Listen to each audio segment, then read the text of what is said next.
Assalamualaikum warahmatullahi wabarakatuh.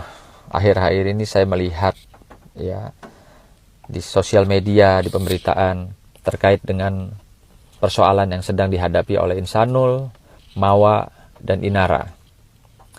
Kalau menurut saya dan pendapat saya, sebaiknya kalian stop ya dengan adanya rame-rame di media.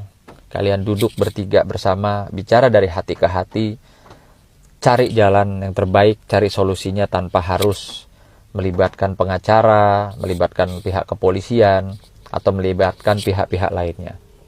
Karena persoalan ini berangkat semua dari kalian bertiga.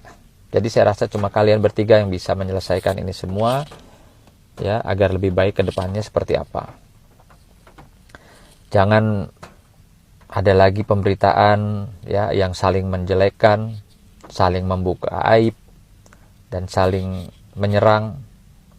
Biar bagaimanapun Insanul dan Mawa, kalian pernah ya bersama, atau mungkin sampai saat ini kalian masih saling mencintai, sehingga menurut saya tidak baik kalau ini diteruskan dengan ya yang seperti sekarang terlihat ya, rame, gaduh, saling buka aib atau saling menyindir gitu loh.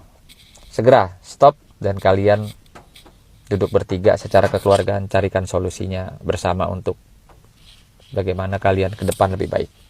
Itu saran dari saya. Wassalamualaikum warahmatullahi wabarakatuh.